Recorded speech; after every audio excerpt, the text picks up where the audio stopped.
Hello, friends, and welcome to 10 Points Under, where opinions make the world go round. Today, this is going to be another fun, special little map rant, I guess. We could call these map rants. I actually haven't come up with a series name, but we'll call it map rants for now. Why not? Today, we're going to talk about pretty maps and why pretty maps are awesome. And we've got a good panel here. So we've got a few people that we've brought in, all amazing map makers and people with great opinions to share with us. So to introduce really quick, and I'll just like run down the line really quick. Again, just going off of my screen order, not in order of favoritism or anything like that. So don't get a big head or a small head or whatever. But we've got with us Flash 19, RainyDays, Shurrig, and Superfrog joining us. And we're going to have a great time talking about map aesthetics. So just to jump into, I'll skip the preamble. Let's get into the good part really quick. I'll give us a quick introduction and then we'll start asking everybody questions. So basically we're asking, how pretty is your map? We're looking at opinions here, right? Because opinions matter a lot with aesthetics. I mean, opinions matter a lot with a lot of different things with map making, but aesthetics is definitely one of them. I don't like, it's hard to get, I think, a fully objective take on that, but we'll see how it kind of goes as we discuss here. So the question, or I guess the setup, is a good map doesn't need to just play well and have fun options and be balanced. It also needs to be beautiful. So as we're looking for that beautiful, the question that we're going to be asking today is, how do we get that reaction? How do we get people to look at our map and just understand how beautiful it is as we start talking about our maps and as we like look at people or how people get that reaction, right? Because you can make a map and be like, oh, I'm so excited for this map, and then you put it out there and you can get tons of feedback on how it plays, how it like how the balance feels. But then sometimes there's just like people are like, I mean, it's kind of ugly, and that just hurts. That just cuts to the quick. So we're gonna see if we can kind of get some tips or some thoughts on how to make good looking maps, get how to get those good aesthetics. And so we're going to be asking everybody here what they think. So let's start with, let's see, to start with kind of just a general question. And I'll just kind of leave it open to whoever wants to take it first. But I think general question, do you guys have opinions? Best, worst terrain when you're putting together a map? What are you personally looking for? So this could be like, what kind of terrain do you like to work with, or just other kind of general rules that you like to look for when you're jumping into maps. And if you want to showcase a map, just let me know and I'll pull it up on screen. The best terrain set is Road to the Forgotten Forest. Okay. Any questions? My question is, care to explain why?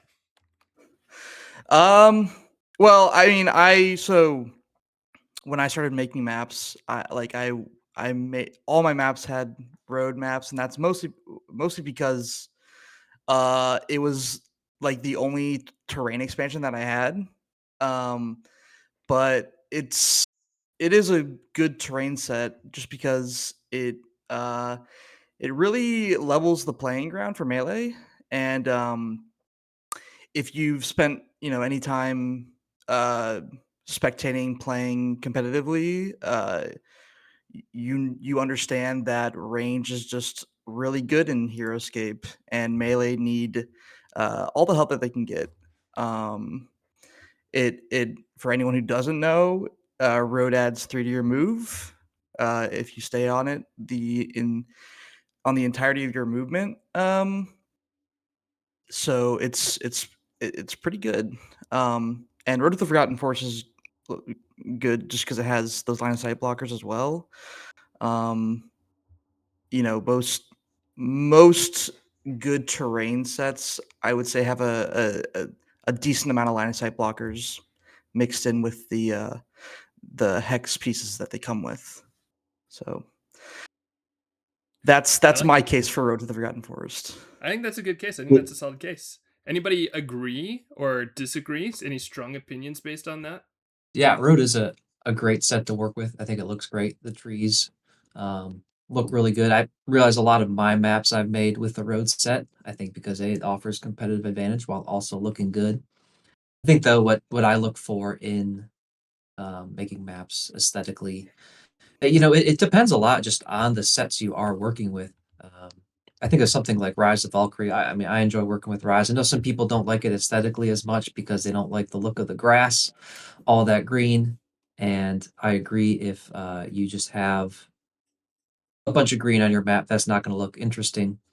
But Rise gives you a lot of just versatility, flexibility with what you make, and so I think gives you a lot of options. Even some of, like, I look at something like the Marvel set. It's smaller, but it gives you a lot of flexibility. Um, and then the uh, something like Swarm or uh, Dungeon. Those can give you a bit less flexibility. So you can still work with them. I find them a little bit more difficult. So it just depends on. I think a big part of the aesthetics is the just number of pieces terrain set comes with, especially when you're looking at master sets specifically. I think one of the cool things is when you have a set that has enough like internal diversity. Um, Rise of the Valkyrie, obviously, you have those three base sets or base terrain colors, and even when that doesn't have any gameplay differences, it just lets you like create little aesthetic moments. Um, so I feel like finding ways to leverage the contrast is really important. And all of the original Heroscape master sets kind of give you that ability. So in Swarm of the Morrow, there's a little less, but you have, I think the swamp and the sand look really good together. And then in the dungeon master set, you have the dungeon, and I think the rock looks really good as a contrast. So I think thinking what is my base and what is my contrast, just color wise, is often a great way to start. Going back to the road set, I was going to say it's interesting to compare road to castle. Castle has sometimes more like mechanical utilization, but I really find it hard to avoid the aesthetic draw of the road and trees. The trees just look better than the pillars. I'm not a pillar hater using the castle pillars by themselves, but um, the trees are pretty, and so I Yes. keep going back to that set.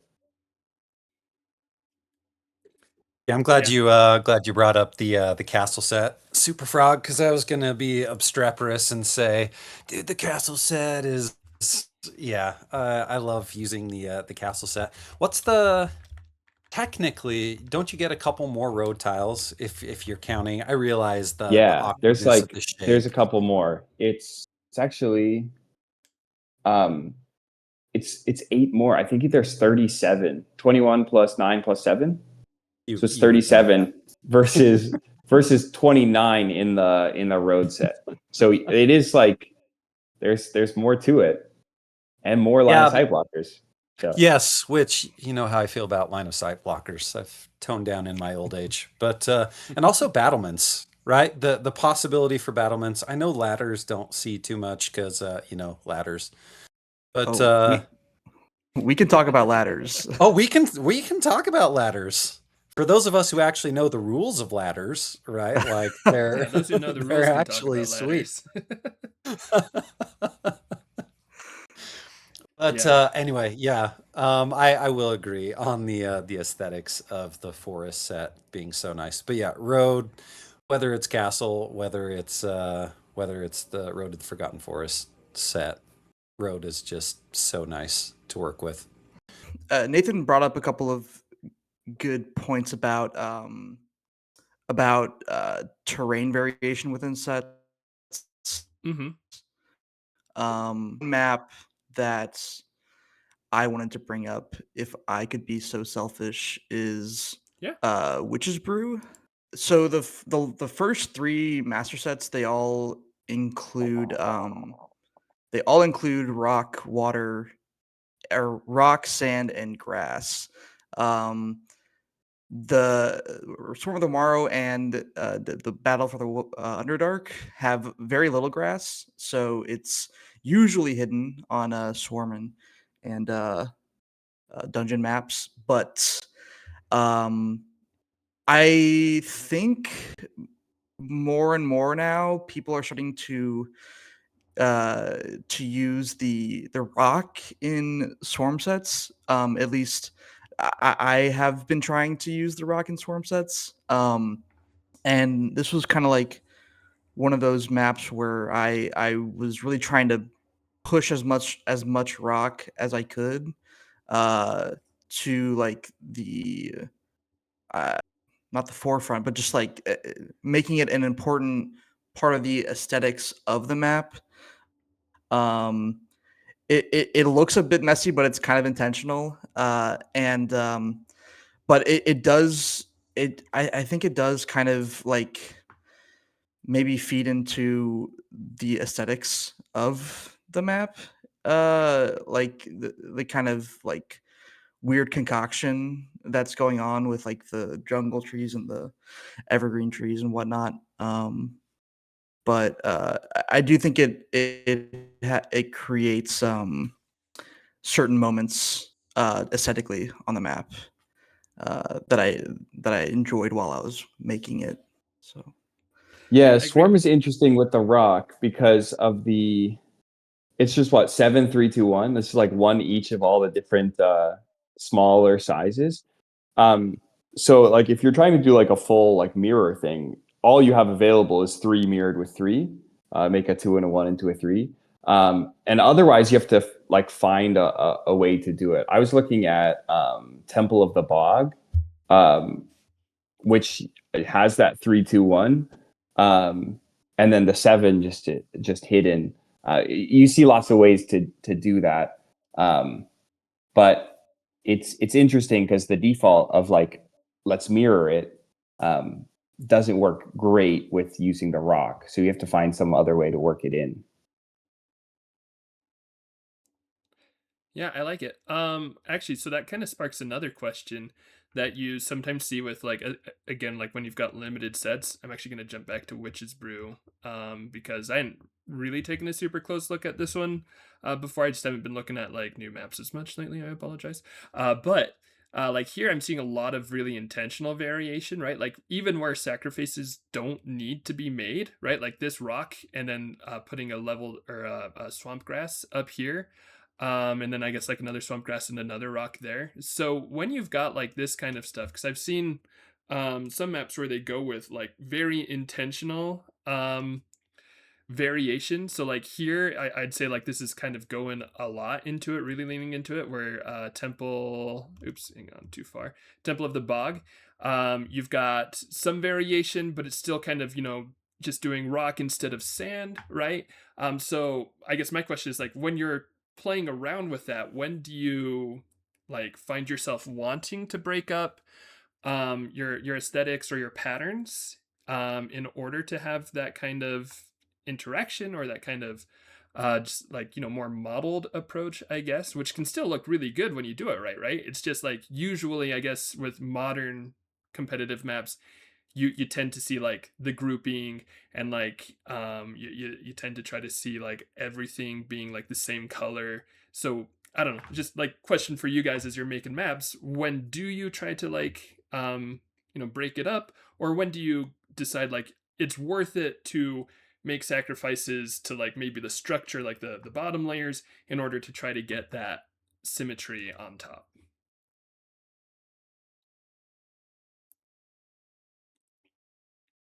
Flash, you were mentioning Alta earlier. I think that's a great example of a map that like um, doesn't like uses some of the terrain I don't have in it. a aesthetically different way. Um, how did you get there? Because that's one of the first maps that comes to my mind after Witch's Brew. How did you get to the rock? Is it the rock 7 hex on level 3 or whatever? And it's Yeah. mirrored with grass on the other side. Like, how did you get there? Yeah. Yeah, it's all just terrain constraints. Right. Yeah, I mean, ideally, in my mind, I like to keep it as symmetrical, terrain wise as I can. So, like looking at Temple of the Bog, right? Like, I personally, when building a map, would try to keep that all one terrain type. And with swamp, I would go for sand. I honestly think the rock and the swamp looks like horrible next to each other. Personal bias. There you go. You're welcome. Woo! I'm sorry for ruining your day.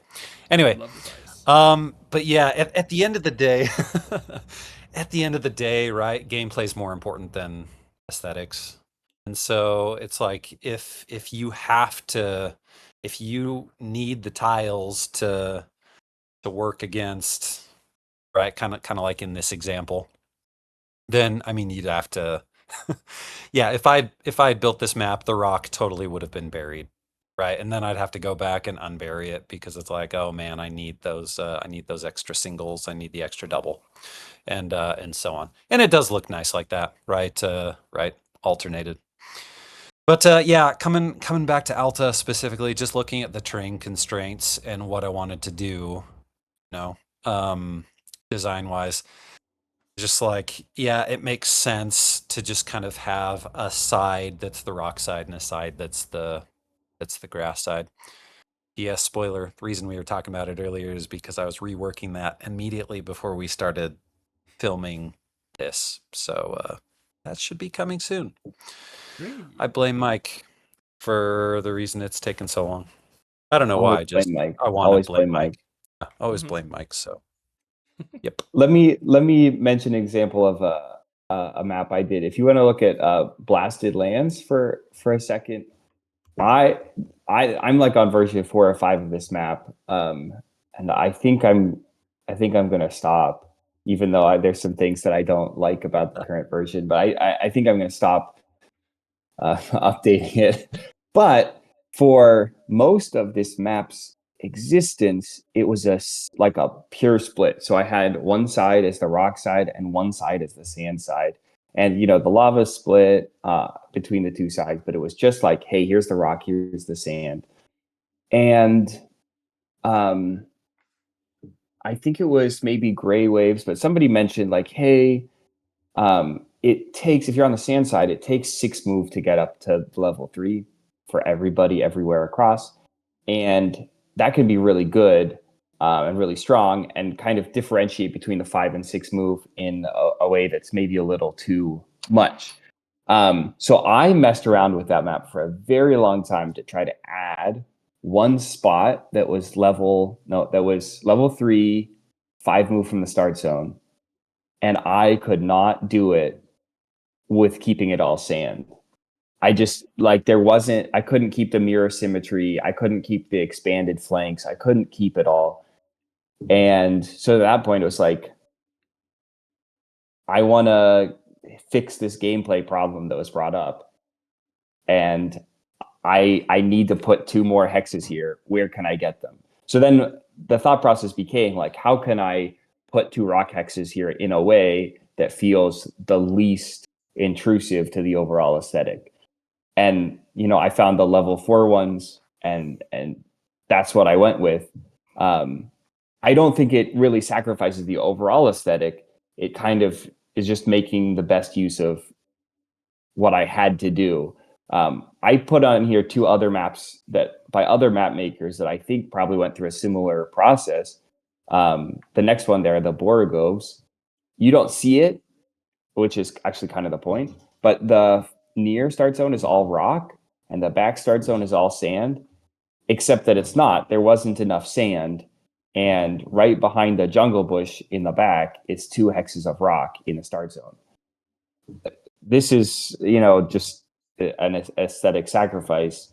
And there wasn't a way, you see, oh, there's 2 sand 1 hexes. Could we put those in there? Well, no, because you can't cut the 2 hex in half, right? To make the perches there in the middle. There is no way to make that work.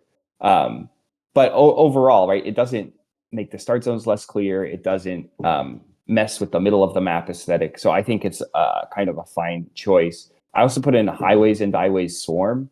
I don't love Highways and Highways Swarm, but you see on the level 1 outside the start zone, one side has a random rock 1 hex, the other side has a random grass 1 hex. And those are just there because they needed to be. and there's nothing else left, right? That's the map that really stretches the available terrain. And I think those are both, kind of fine options. You go for the main aesthetic, and then are there some sacrifices to make on the edges? Maybe. But keep the overall aesthetic of the map kind of whole is important to me. Also got rid of that the water tile that was supposed to connect the I guess the swamp 7 to the 3-hex sand over on the edge. Like, wasn't there a water tile there in the? Yeah, there is in the well, the original's a little different there, but again, in that set, there's only 4 times 2. There's 8 waters, so Right. they just use the ones that they have, and yeah, there's other maps. Let's see, is Expedition on here? Expedition. Let's see. Yes, it is. Yeah, I saw somebody complaining about Expedition the other day. Like, why isn't there water in those gaps? Well, Lands of Valhalla does not have water, so like you can't do it. And it's not worth I would have adding a loved. set. It's not worth any of that. It's just how the map works. I would have loved to have water in Expedition, especially filling in those start zone gaps and everything. I love putting water in maps. I think it looks great aesthetically, especially in start zones. But Lands of Valhalla has no water. I guess you could add a Waters of Valhalla set here, so maybe I can change that Force and people update to that. But spend then you have to get a $35. whole, yeah. Then you have to get a whole Waters of Valhalla set. But Can I change my favorite terrain expansion to Waters of Valhalla? No. Okay. Can I actually ask an interesting question right here? Because I wonder if kind of seeing where maps were forever ago, I wonder if because I feel like there used to be gaps like this in in maps all the time. And I know, like, and maybe this is just me being, going off on, something that I feel strongly about. But I really appreciate more smoothed edges to a map. And honestly, it's one of the reasons you knew I was going to bring it up, Bigga. I mean, it's one of the reasons I like hex maps so much. It's because my OCD brain likes the nice, smooth sides.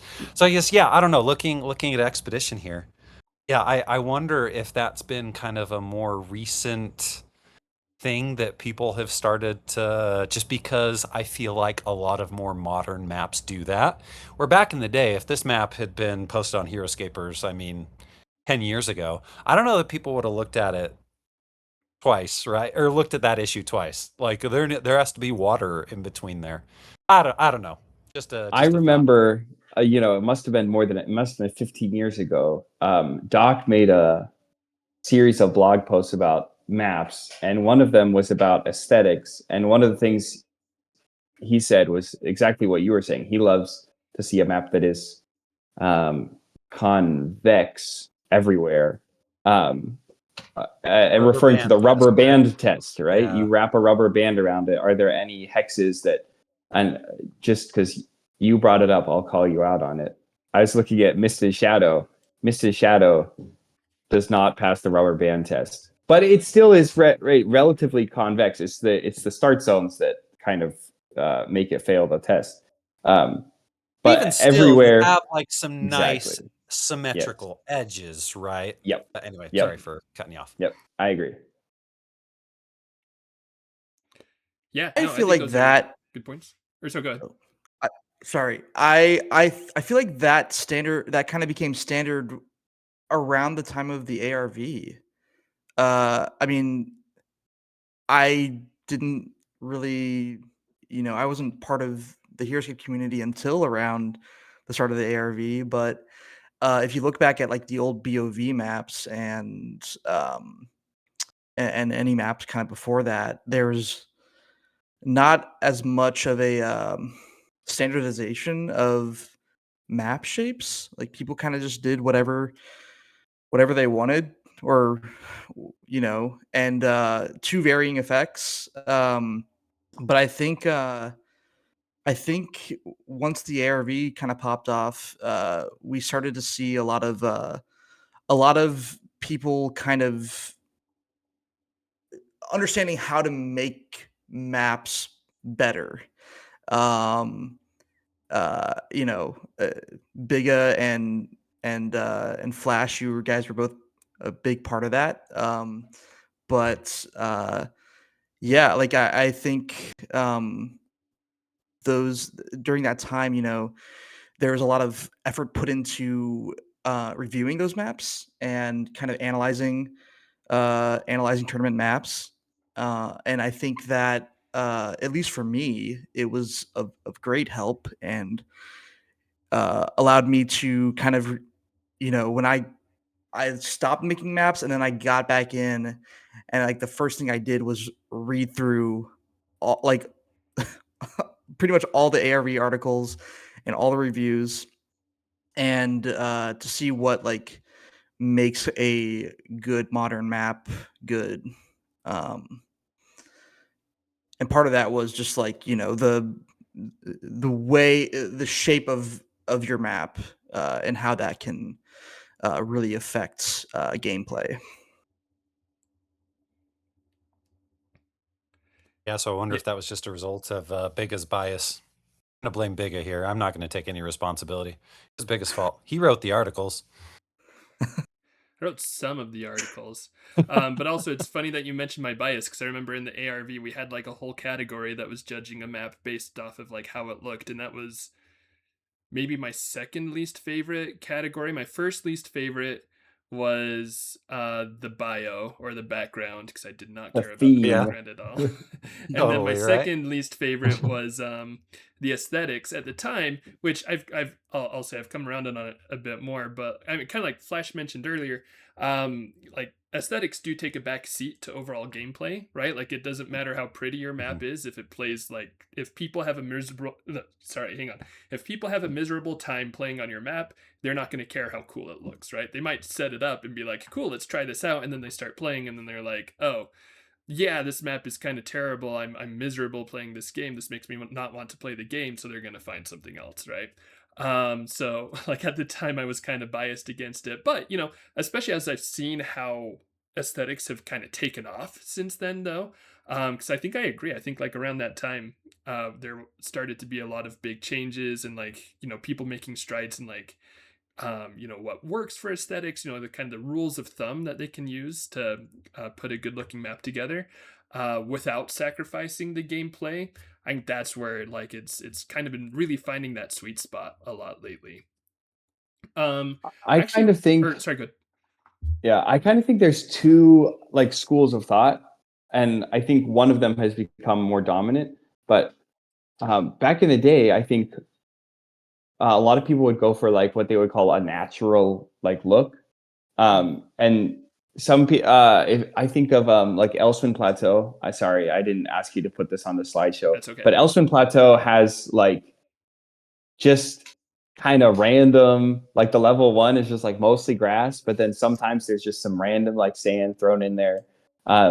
It's just like not not intended to be uniform. It's just some natural variation. You do have Deja Vu on here. Deja Vu has the same Yeah. thing where it's mostly grass on the level one, but um, there's some rock. If you look at the level four, it's just different one side versus the other. This is very intentional, but the idea is to make it like natural looking. Um, you can even see Deja Vu does what very few maps do is it uses 3 trees and 5 bushes from the jungle set, whereas most people would do 2 trees and 6 bushes to keep it as symmetrical as they can. But it's just kind of this idea of, oh, this is naturally occurring. I go a different way, which is I like to think of it like how does the aesthetics help you play the game, uh, which is kind of a weird way to say it because like you just look at it, right? That's fine. Like the tiles are what the tiles are, but I like visual cues. Like I know that the sand is this level, or I know that there's level changes that are marked out um, by um, by different changes in terrain. Um, so I think it would be interesting to kind of look at some examples that you have up here and say like, what is kind of the rule that's used to build this map. And we could go through quite a few, I think. But like, Yeah. what's the defining aesthetic principle? Even if you start at Aeon, I think would be right at the beginning of the slideshow. Superfrog, you're saying that Aeon to me feels like one that follows a very kind of definitive set of rules of visual cues, perhaps for map making. Now there are some differences with this, which is interesting. But you look at it, most of the level 1 is grass, except for that sand in the start zone. But that sand is split by the water, so it's kind of showing, hey, this is a split start zone. It's not all connected.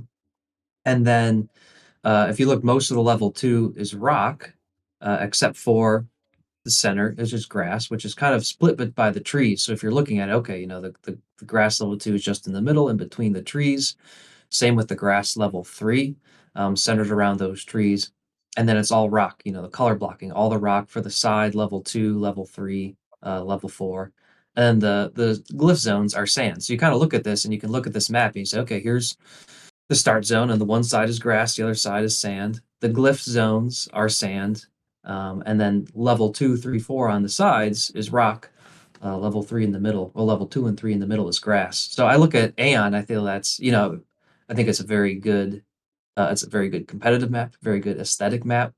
But I look at it, it's like, hey, this follows these just kind of very clear cut rules about making a map that looks good aesthetically. And those were, yeah, no, thanks. Those were very intentional choices when I created this map. Right. In fact, the reason why the trees are where they are and where that single rock hex on level 3 is, yeah, it's in order to preserve exactly what you were talking about. Right.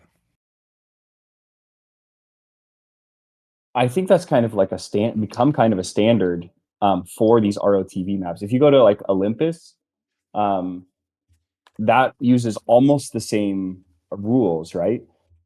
Grass is on the level 1, and sand is by the glyph area, and rock is level 2 and 3. And then you also have some level 2 grass, but it's kind of very clearly like segregated from the level 2 rock. So it's not mixing. It's just like, here's one area, here's the other area. But it kind of follows the same rules. We don't have origin on here, but that follows the same rules. We don't have compact on here. It's the same basic rule. Venom is on here. It follows the same rule. Where there's the level 2, 3, 4 rock area, and then there's this level 2 grass area, but those are kept separate. And then glyphs are by the sand. It's a very common ROTV aesthetic. And if you look at, I think all 3 of those maps all use road, and a lot of the color blocking is based around the road. So you can see Venom right there, that pocket of rock is all kind of sectioned off by the road. And then if you go back to Olympus, it's the same. The rock is all on the right side of the road, or I guess the left if you're on the other side of the map. On our view, right, it's split through the middle. So I think another thing that's nice aesthetically about the Road to the Forgotten Forest set is I like when you're doing color blocking, if you're going to have some of the same colors on the same level, if you can have some sort of visible line separating them. And road is great. On this side of the road, it's rock. On this side, grass or whatever. Nice for that, just kind of clean visual lines when looking at a map. I love what Superfrog was saying earlier. I think one of the big reasons why at least I do this, aside from just like the crispness of it, right? I know some people like the idea of, kind of more natural, right? And there's something to that. But just that it does have impacts on gameplay. Like, I've played games on maps where it was very much just like whatever. Just, there isn't really a rhyme or a reason to where grass versus rock versus other terrain types are placed. And yeah, it can be hard to be like, wait, do I have height on you? Like, what level are you actually on? But yeah, like these visual cues can help quite a bit in gameplay to actually smooth out some of those issues that you might see. I think we would be remiss to not mention like online play right now, and uh, it's a big deal. Is we got the numbers to mark what height everything is, and that's helpful. But if you're on the hex, so you can't see the number, and it's really nice to not have to, like move the guy over to check what number he's on. Just the visual cue. So even if you're playing in person, you see it with range, right? Like two guys that are both like not on level one, and you got to say like who's higher. You got to think about it, and it's nice to not have to count explicitly every time. But it happens every attack in online Heroscape. Like, do I have height? And it's easiest if you can know by looking at the terrain. Um, Obviously some knowledge of the map is helpful, but the colors really do help with that.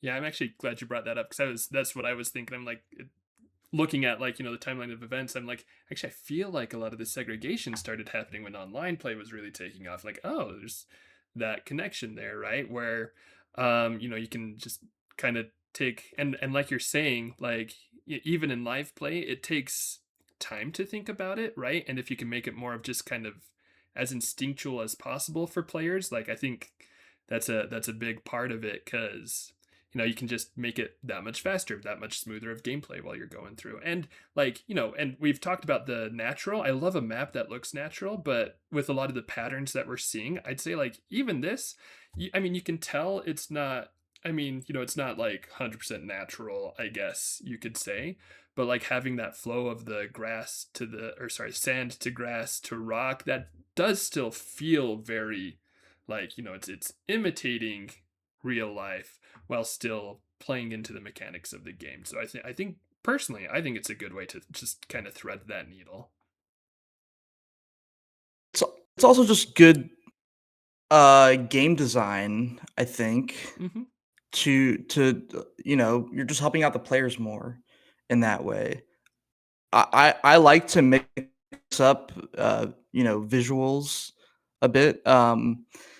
But like when I'm designing a map, I am often thinking like, okay, I don't want there to just be like random patches of level 3 grass where it's all like rock, because that just I don't think it typically looks all that good.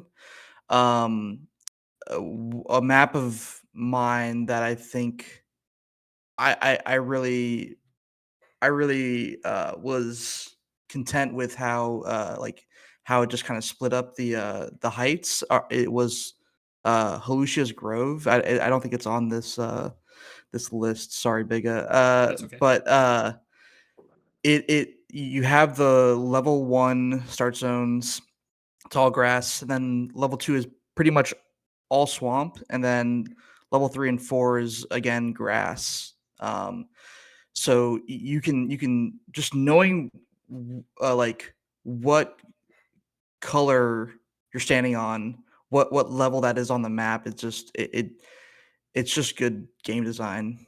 Like, and I think as map makers, we try to make the gaming experience both enjoyable and like easy to understand. Um, Yeah. Actually, on that note, I think that's a good place to jump back a little bit to something we kind of mentioned earlier, but I did want to spend a little bit more time with. Just on the note of like, again, balancing having a cool map versus making it easy to work with or making the game easier. Let's talk about start zones. Like, because start zones, I feel like also recently in the last, I mean, it's okay. I say recently, this is like for the past 10 years or so, like maybe more even. But like, I feel like start zones have really started to get a lot of focus and scrutiny. And especially if you've got new map makers watching this, I think they would really appreciate a discussion on like, why are we so nitpicky about start zones nowadays? Why do they have to be so uniform? Like, like we're looking at Olympus right now. Why is it those two rows? Or why should it be all of the sand or all of the rock or something like that? I don't know if anybody wants to kick us off with that, but it's definitely a topic that I'm sure we've got some opinions on. Yes. Yes, we do. Woo! Superfrog wants to start, though. I can see it in his face. Oh yeah, yeah. It's funny you mentioned Olympus. I think Olympus has great start zones. I heard somebody recently mention Olympus as having questionable start zones because the water in the middle is not included. And I still think it's very clear, but just as an example of how much the line on that has moved, Mhm. Yeah. Olympus has very clear start zones, and yet some people are like, "Well, is it good enough?" Um, if I'm looking at the maps that are here, so many of them are just like a back X number of hexes, which is really um, really easy, and that's just the easiest possible, right? Um, and it's really easy to check, right? Because you can just count to 24, 7, 8, 9, or 12, 12, or whatever it is. But whenever you have a map that has this mix of terrain colors, and if you can't do this back line, I think your map really has to be giving visual clues for like what is included here and what isn't included here. Otherwise, people are just going to get it wrong a lot of the time, and it's going to be tough. I was looking at a map today, actually the Renegade scenario map. I just pulled it up, and somebody had mentioned, "Oh, this kind of looks like a competitive map," and my first thought was, "No, it doesn't." The start zones are like it doesn't have like start zones that work, and it has just like these big areas on level 1 that are the same color, but they're like 35 hexes or something, and it's just like this is obviously not a competitive map because there's no way to parse what the start zones are from looking at it. What I thought would be interesting is to think about the different ways to approach start zones from an aesthetic point or from a building point. You have like a 24 hex, um, which I think even works when the terrain isn't different. So if you have a 24 hex swamp, as shows up a lot in swarm maps, a 24 hex swamp, and that can be bordering other swamp, but everybody knows like the 24 is the 24. But once you get past that, there's some interesting things that have to happen. Um, I think of like percolator uses like sand in the start zone. That uses like all the sand in the whole terrain set, so you don't have it anywhere else on the map. But I feel like it works really well there. But you have to think about I'm building start zone out of 7 and 7 and 3 and 3 and 2 and 2 at 4 ones. You know that kind of limits your options. Um, and I think if you're building a map with 2 dungeon sets, you kind of get that as well. Is you have maybe 3 7 hexes as the foundation, and it's like, how do I fill it out? Do I have some ones? Do I have some twos? Do I need to use some water? If I do, where do I put the water? Um, lots of questions, and the different ways to go about it. But I don't know if anybody else wants to jump in on that particular question. Just maybe I'll jump back a little bit to, Big, and you asked why the big deal about start zones. Just to say if there's, well, into, several tournaments, and I feel like at least every tournament I go to, I see someone who mistakes the start zone, puts a figure outside the start zone. Where it's very easy to do. You're playing a lot of games and you're just jumping down at a map. Even if you have, there's a, some TOs will put a picture of the map with the start zones there. It's very easy to mess it up. And, from a competitive aspect, if there's one thing that's going to can really give a bad game experience, it's someone puts their figure in the wrong start zone or not in the start zone, especially if it's say a figure ahead or a space ahead. So I don't know if this is possible on Percolator, but maybe you actually could. I think if you put a Phantom Knight one space ahead of the start zone, they could get to the level 4 in the middle on turn 1. And still someone might complain and say, well, I had no chance in this game because their Phantom Knight took the level 4 spots on turn 1 on their first order marker, and that was it. It's like, well, they weren't in the start zone. That's why it's so important. So, especially newer map makers might say, why is it such a big deal? Why are people always ragging on me for not having clear start zones? It's just anything to help, give players a hand, give TOs a hand, and make sure something like that doesn't happen where someone has a miserable game experience because someone just didn't play the map correctly and got a head start on the other player. Yeah, amen to that. And I know when I first started coming to Utah Heroscape tournaments, yeah, there were a handful of times where it was like, I want to be here playing the game. I don't want to be here trying to calculate exactly where the start zones are and having to, if there isn't a picture, having to pull it up on Heroscapers and look through. But in addition to all of that, everything that's already been said, I think it just shows an attention to detail on behalf of the map maker. It's like when somebody cares about making nice, clean, clear start zones, to me that just says something about the map maker, right? And their intent to pay attention to details and to try and make this as good of a gameplay experience as they can for the players.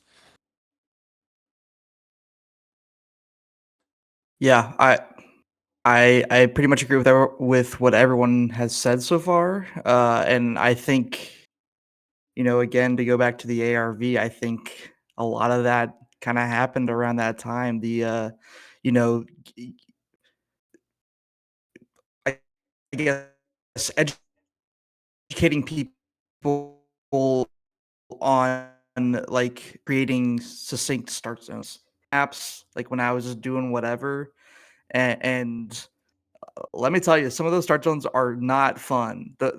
Like, and not tested either. I think I was making more maps than I was playing games of Heroscape back then, and it shows. But all the maps that we have here, and I think this is something that we could maybe talk about. But like the certain sets, like really complement start zone building, like times two Battle for the Underdark, you have like the perfect amount of tiles for fully rock start zones or fully sand start zones. Uh, um, Sunset Run is an example of that. Uh, Mist and Shadow as well, I believe.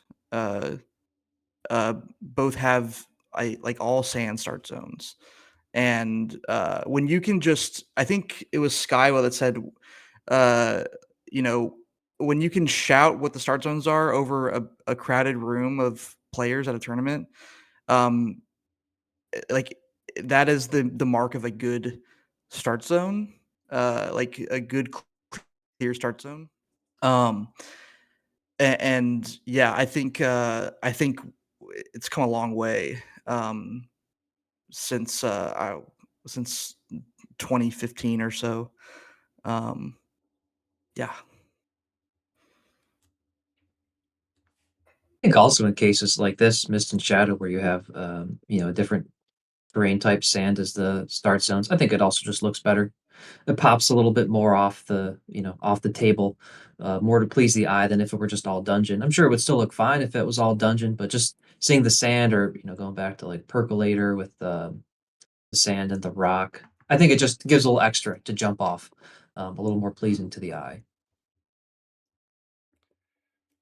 Yeah, I agree. Actually, one map that I kind of wish I threw in here that I didn't, but that kind of like, for me was a early example of start zones. Can't See the Jungle. I love that map. I mean, Mm. it's an experience to play on. But I love a lot of stuff about it. One of the things I love most about it is that it's split start zones and they're split all throughout the map. Like it's crazily split start zones, but you can still tell what the start zones are because one team or like one player gets all of the sand, the other player gets all of the rock. So it's not even like both players have sand and you're just finding your own sand. It's like very clear. So like even start zones that are very close or like right in the middle of the map, you're still like, okay, this is sand, so this is me. This is rock, so this is you. And that's kind of part of where I'm like, like, yeah, it was Dignan, right? Who made that map? And he, I'm like, back to Flash's like attention to detail point. Like that is a lot of attention to detail to not only be making a split start zone map, but you're also making sure to like telegraph where the start zones are so that you can get into it and just jump right into the game and not be like, all right, let me figure out where each single start zone is on this map where they're all over the place. So just shout out to Can't See the Jungle right there. A couple years ago, I was asked to make a split start zone map, one of those crazy split start zone maps for an event that was doing all those types of maps. And yeah, I can't remember. I'm trying to look it up right now. I think I called it Hot Zones. I don't think anybody ever played it after that event, right? It was just basically made for one event. But it was fascinating to try to make the start zones make sense in a map that was so split. Let's see if I managed to do it. I did. It was a swarm. Oh yeah, I even typed it wrong. ROT, Swarm of the Morrow, Battle for the Underdark, and Volcarian Wasteland. And I did do the same thing where it was one was rock and one was sand, and that there was no other rock or sand on the map. It was just like wherever you look, you can find it, and it was split through the map. But that type of map does not work unless you can do that exact thing. Bigga, I'm going to call you out.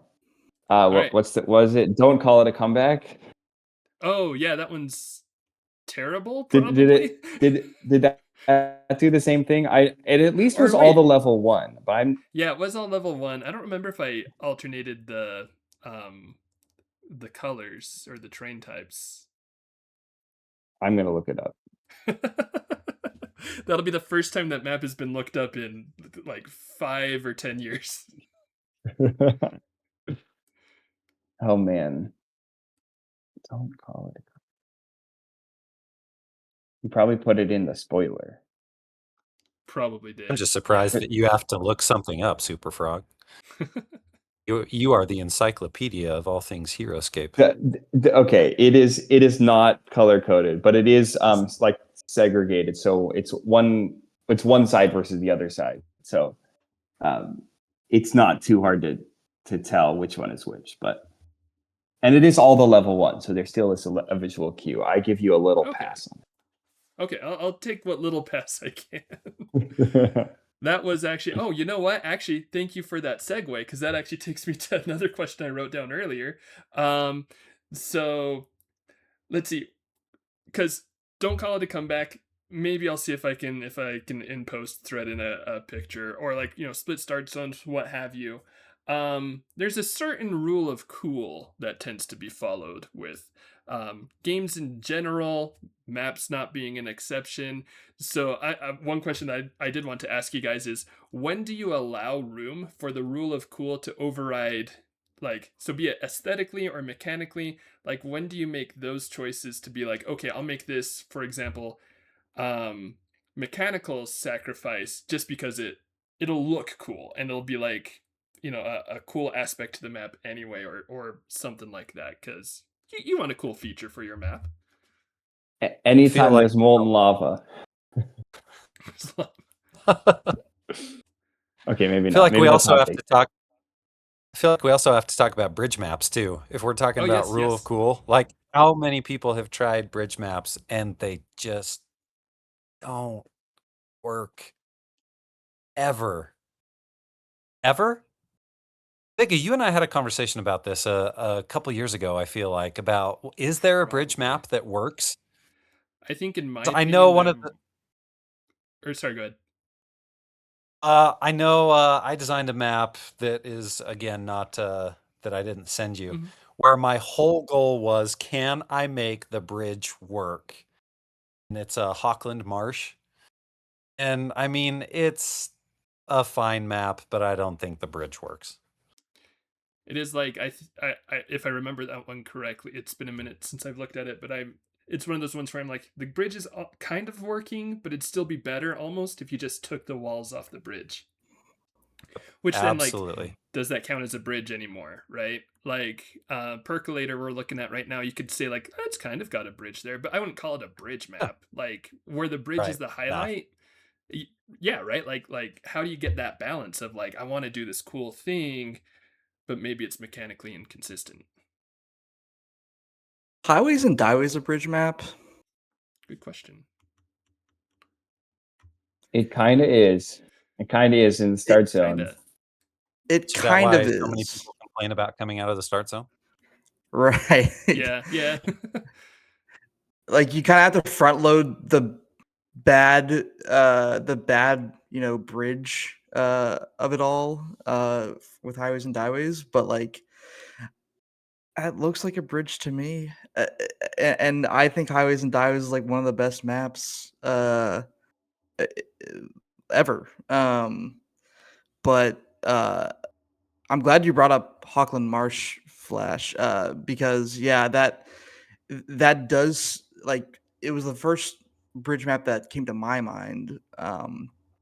I think I've only played on it once, but I'm bringing it to a local this month, and uh, it's very interesting what it's trying to do. Like it is like, if you think of the road, like if you think of the bridge walls as just like a long battlement, um, l- you have to, think about, like, people don't players don't want to run into a long battlement, um, like, ever.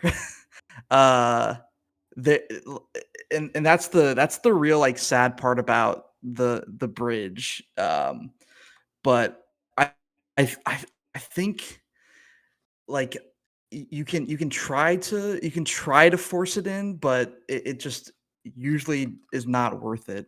Um, I still think this is a great looking map, and it definitely has that rule of cool, um, and it's why I'm bringing it to my next tournament.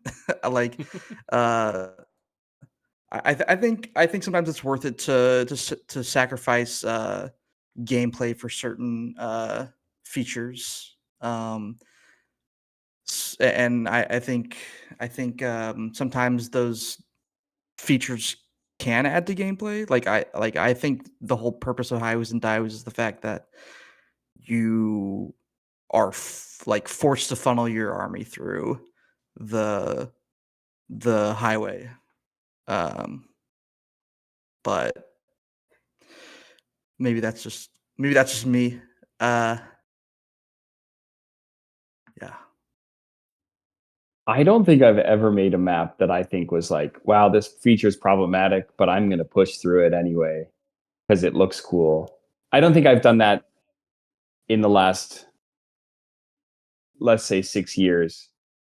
Um, and I think more, if you go back past that, then I don't think you should take anything that I produced map making wise with any kind of seriousness. It's just kind of kind of out there, just doing whatever.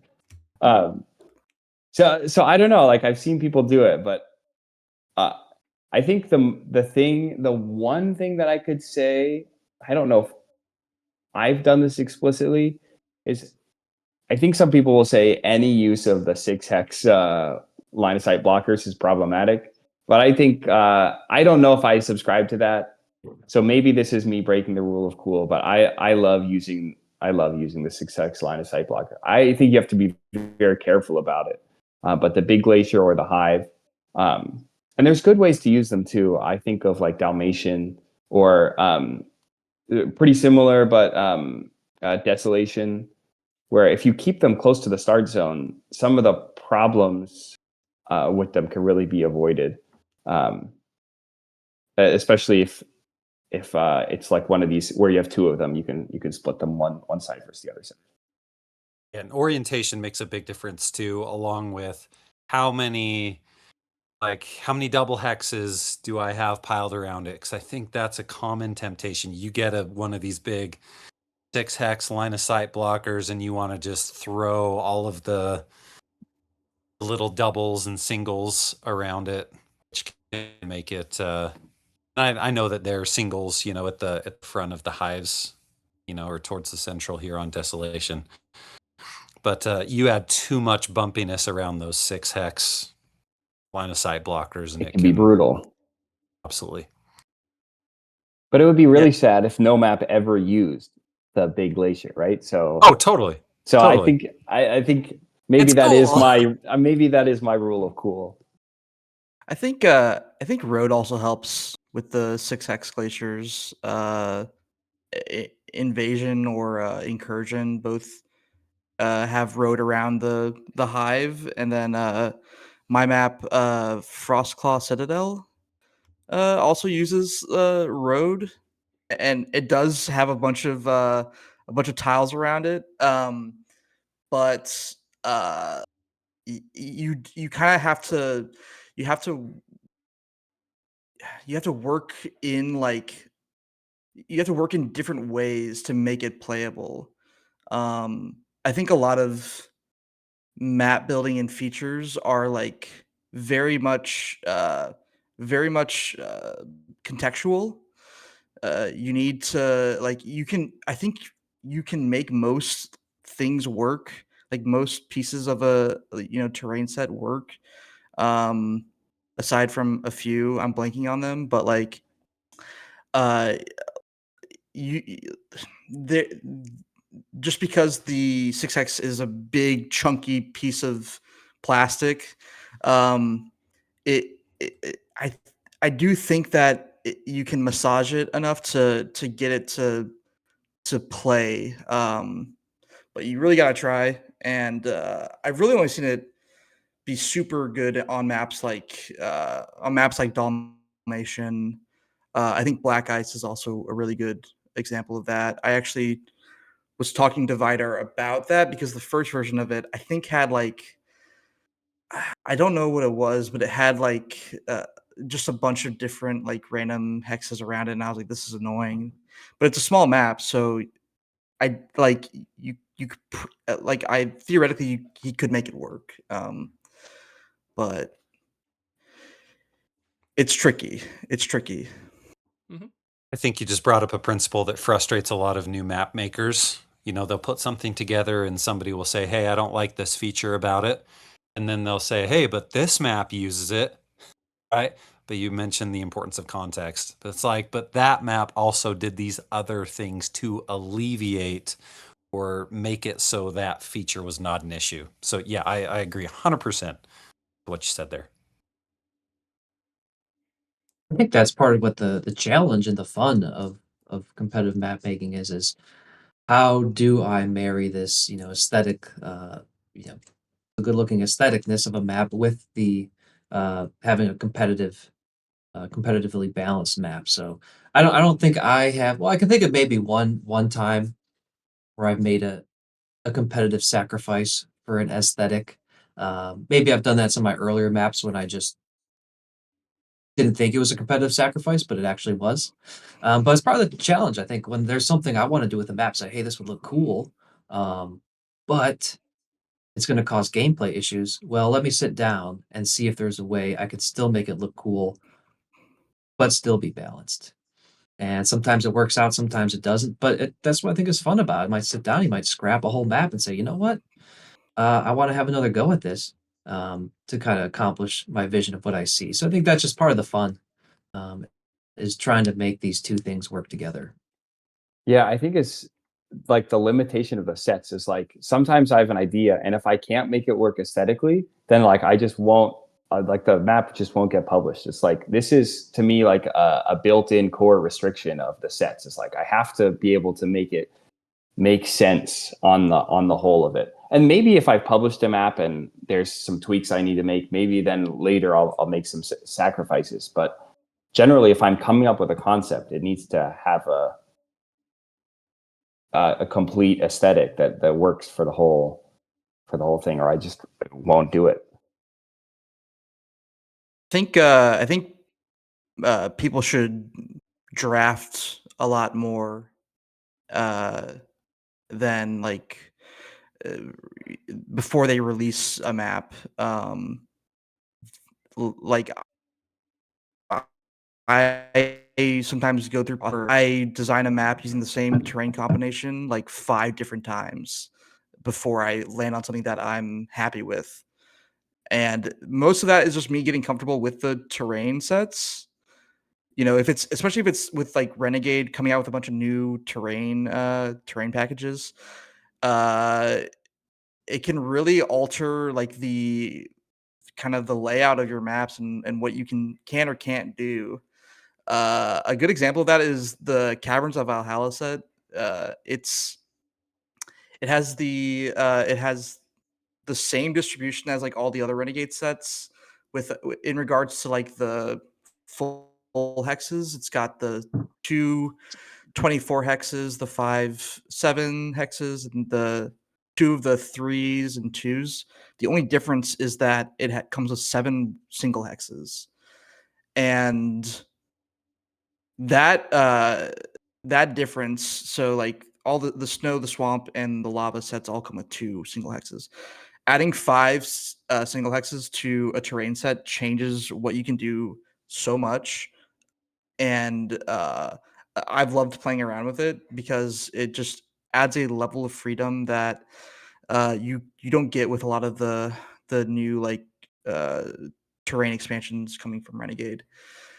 Um, but the same thing can go for like older sets. The snow sets, like my biggest frustration with Thailand Tundra is that there's no like 7 hexes in that set. Like it's just all 2 hexes and single hexes, which can be nice. But That's like what I love about it. like it's a good like topper for certain terrain sets like Rise. Yeah. But it's like you can't you You can't can't get build out of it. You can't yeah, build structure out of it. correct. Yeah. But yeah, the terrain sets that you use in your set can really alter your map design, I guess is what I was trying to get at. I like it. Eh, j- Just on topic of the Renegade sets, I think that's one of the things I really have found like unmotivating about building with Renegade sets is that they don't have that internal contrast. Like not a single one of them has of the expansion sets has this internal contrast. But it's just like big block of terrain. Um, so I find the contrast hard to find with like the snow fields of Valhalla set.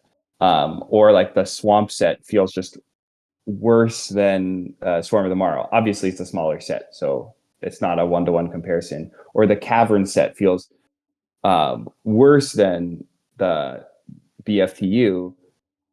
But again, there's kind of some advantage sometimes where it makes it easier to combo with another set to find that contrast. So it's kind of a different perspective as you have to find the contrast by bringing things together. But then you get to like set inflation where you're using 4 or 5 sets in a map, and that can be tough too. Yeah, I don't know about you guys, but like I don't see like any purpose in throwing a Force of Valhalla set into a map, unless it's like a single AOA. Like I don't need more I line of sight wouldn't do it. blockers. I wouldn't do Like it. it's You already have 8 pillars in the AOA set. right. Like what do you need? What do you need 12 more hexes of line of sight blockers? This is like what's the benefit? Same thing with the ruins at Lars Edge. Just not gonna I don't see myself ever putting that on a map. Yeah. The best terrain sets I think eh, have both line of sight blockers and buildable terrain pieces. Like Yeah. Somebody get this guy a raise. Bigga, take care of yes.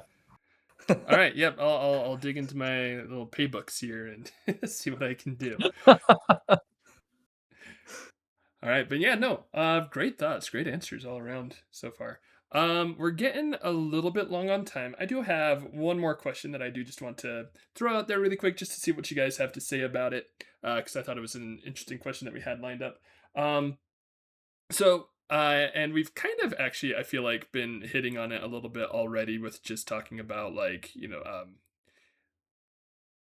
ways to get features and maps to work, that kind of stuff. So is there anything that you would like to see happen more with modern map making or with like other map makers, yourself included, things that you would like to see maps do more of?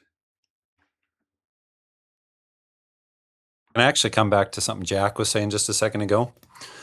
I think newer map makers need to maybe this is going to sound terrible, slow down, in the sense of like, you know, take a night or two or a week, right, to like really think about it. We've approached an interesting time, I think, in map making where we have so many good maps. There are so many good maps out there, and I feel like at a general level, even the newer map makers understand a lot of the fundamentals just because, they're seeing good examples of it, right? Um, and so it's easy to just, I mean, it is pretty, is it easy to just throw out a really safe map? But because there are just so many maps out there that are, these safe, good maps, I feel like we are starting to lose some of the creativity, some of the uniqueness, right? That uniqueness, especially balanced uniqueness, isn't going to happen in a first draft unless you're Superfrog. Then it'll happen in your first draft. But the rest of us, what's Superfrog? You'll know this. How many drafts did Typhon have of what map was it? Boragos, Yeah, Borgroves. How many drafts? I think 11. I think it's version 11 is the current version. Yeah. It might be 14. It's one of those. Yeah, I Big was gonna number. say I think he had a map. I think he had a map where he went into the high teens for drafts. And that's just it's part of the process, right? Every hex matters and can make a huge difference potentially in gameplay. So that'd be my advice. Slow down, right? There's so many good maps out there. I think the trick now is make your map unique. Yeah. I want to piggyback off of that because I did mention that I want to slow down because I feel like I've been reflecting on my map making and I love just going into Virtualscape and throwing together an idea. And sometimes that idea becomes something that I really enjoy, and I don't give it enough time to to cook. Um, and I think, I think you know if it's like like I'm not super precious with like what I'd release, but if it's like an idea that I really want to nail, um,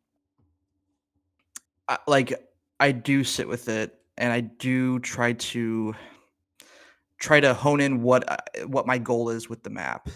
Uh, and I think that's something that newer map makers don't really think about is what the goal of their map is. And I think like when I first got back into map making, I really was trying to have purposeful design choices. I think of a map. I think of guts. Um, like I really wanted to. I really wanted to make a swamp and lava map work because I think there was this discussion around that time. Like there wasn't a whole lot of good maps using this site combination. And that map went through a lot of iterations, not high teens like Typhone, but it was a map that I really tried to nail, and I got a lot of feedback from Superfrog and Foodzing, and I'm sure others telling me like, hey, like the first version of this map just had like a run of level 2 going all the way to the back of the start zone. Um, and like me not really having played competitive at that time, didn't understand why that was a problem. And Yeah, there are just a lot of things that came together while I was making this that I think uh, that I took from and like I think made me a better map maker. And I think I just need to. I think in general, like slowing down and honing your design is the best practice. One thing I'd say is I'd love to see some asymmetric maps. It's very difficult. But just to pull one up that I made recently is Moss Flower. And I'm not sure that this map is done. It's been out for a while, and I think I'm pretty happy with it. So we're talking about it's like you have the middle section has all the rock level 2, but all the like peaks of the like all the like the perches on that spot are sand, and then on the other side of the map you have sand level 2, and all the perches on that side are rock. But there's like a lot of subtle differences between the sides, and I was trying to use everything in the terrain set. You see there's all 9 jungle pieces, even though that's asymmetric. You have slight differences in how the height is distributed. And I'm not sure it's there yet. I think it's very at least very close. But like this is an example of a map where I was trying to do something with it. I'm just trying to imagine making a map that was just Lanes of Valhalla and jungle and saying like what's the point? Like another just base terrain and jungle map. Like there's 12 dozen of those, and they're all like fine. Who cares if I make another one? I think Mossflower is like interesting, and like I think people have to think about playing on it. And so I'm like proud of putting that one out. I know that the Colorado people love playing it. Although since we're talking about aesthetics, I saw somebody built it on Saturday. They didn't have all the terrain. They used different terrain. So um, there's like concrete as the level 1 and like swamp, and I was like, well, hey, at least you're playing it. So Concrete on a map called Moss Flower? Come on. of course, for all the ball knowers out there, is of course a Redwall reference. So Dude. Oh. Love some red wall. One thing that I wanted to say as well is, yeah, I like if anyone can if any of you guys can put out a how to make asymmetric maps, that would be great because I still have not cracked that nut. I like I've tried to I've looked over Game Bear's catalog, or just like the old BOV maps. Like they're just like it's so frustrating trying to make an asymmetric map. You change one thing on one side and like it throws off the whole thing. I have a draft that I came up with like last year around this time. Um and like the whole concept was it was like a dog leg in a golf course. And like I was my fatal flaw, and I talked to Game Bear about this, was that my start zones were different from each other. Uh, if you look at Mossflower, for example, or Takala Sunrise, they both have symmetrical start zones. But I was like, that's not asymmetric enough. I want it to. I want the whole thing to be very to have a unique shape and to do something different. But it just gets so hairy when you really try to dig into like an asymmetric design. And yeah, there's still no like playbook, I think, to making a solid asymmetric map. But there are good examples. Like I think Mossflower is a great example of a good asymmetric map. Yeah, it's tough. Because people want to say, well, this is an advantage on this side and this is an advantage on this side, and you have to be able to say yes. But I think it can't. Like it has to be in the same like order of magnitude as like sometimes you get a better glyph, sometimes you get a worse glyph for your army. Um, there will be things that are not the same on both sides, but everybody accepts that as a difference, right? Like this glyph is on my left, this glyph is on my right. That makes it easier for this army. You're not always going to get the side you want. It has to be small enough that it's in that kind of range or close, but it has to be. I mean, otherwise, if you're just making it like a little bit asymmetrical, who cares? Just like make it symmetrical. So it's hard to thread that needle. Maybe I'll work on a guide, but I don't know if I'm an expert. I don't think anyone is an expert. I don't think anybody's. Like Game Bear, like game. I've had some good discussions with Game Bear about maps, and I don't even know if he's confident in saying he's an expert at asymmetry. Yeah, that's. I mean, that'd be a fun thing to explore in and of itself, just asymmetry. Because I agree, I'd love to see more of it.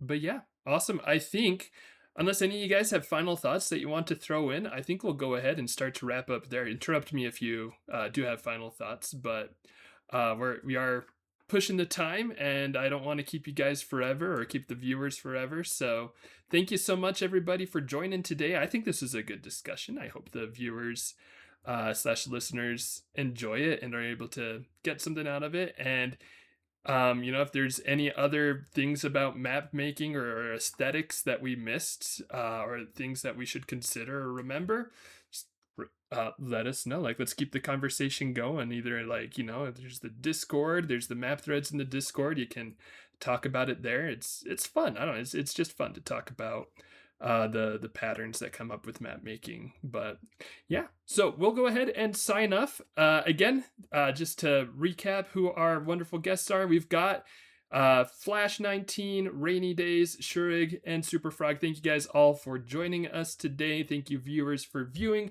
Remember what a wonderful world it is that we live in, and this will be 10 points under and out.